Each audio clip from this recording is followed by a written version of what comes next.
Hello everyone, welcome to MES e-learning channel.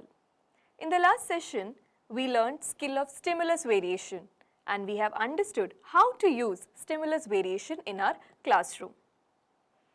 In this session, let's understand the role of teacher in the classroom as a performer and how you can enhance your teaching in the classroom using Natya Shastra.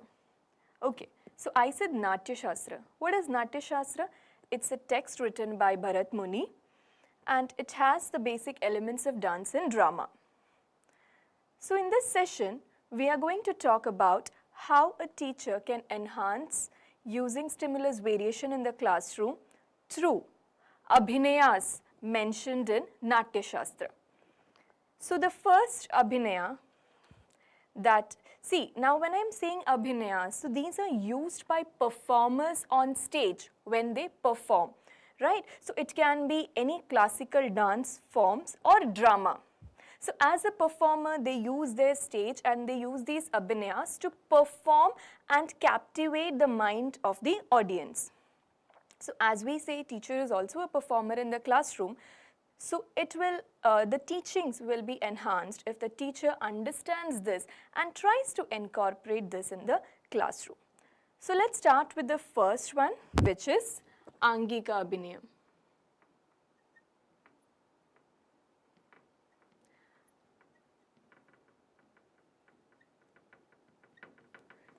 So when I say Angika Abhinaya, the word Angika, that means your body movements.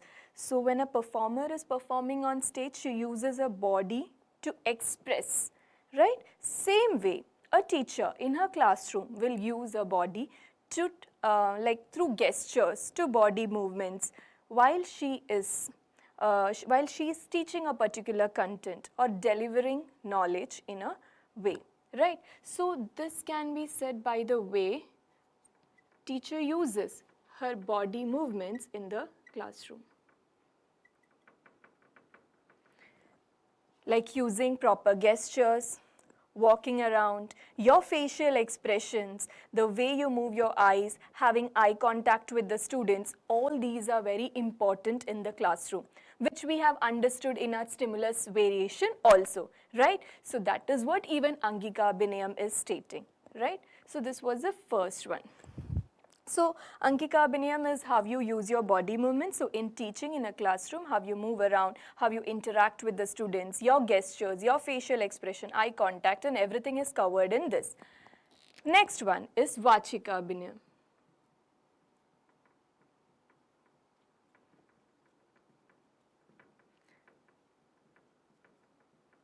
So Vachika Abhinayam is through voice and speech.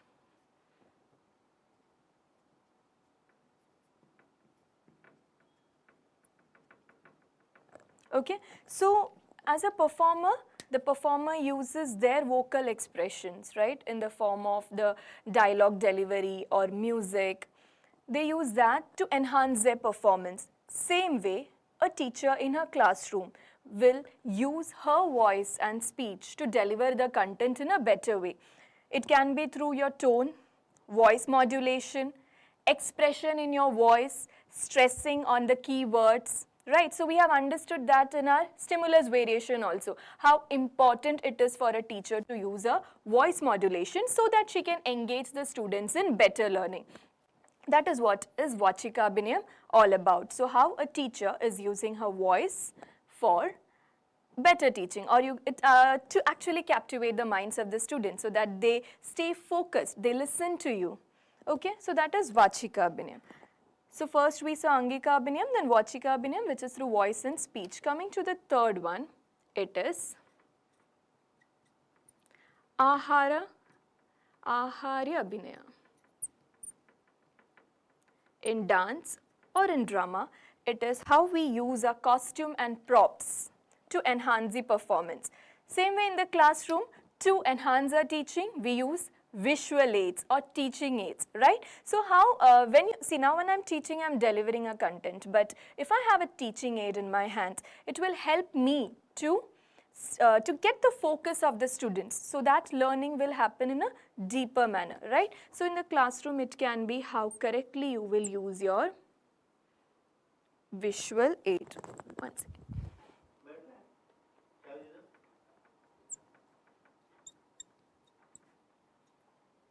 Okay, so in this it can be the use of proper teaching aid to catch the attention of the students. So first is Angika Abhinaya, Vachika Abhinaya, Aharya Abhinaya, and the last one is Satvika Abhinaya.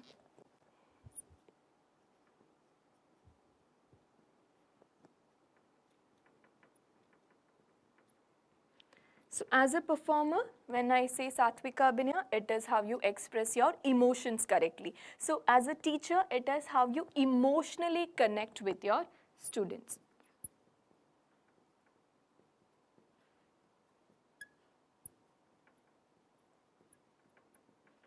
Okay, so whenever we are teaching any content, it should have some expressions, right? You should be feeling it. If it can be like in English, a poetry or a prose. So the expression should be felt by the teacher so that it is transmitted to the audience or to the students, to the learners correctly.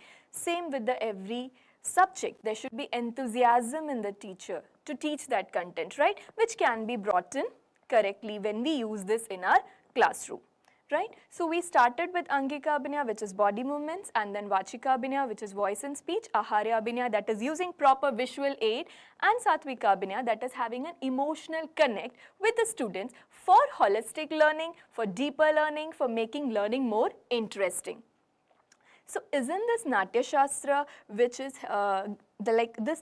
these things from Natya Shastra, which performer uses for enhancing the performance.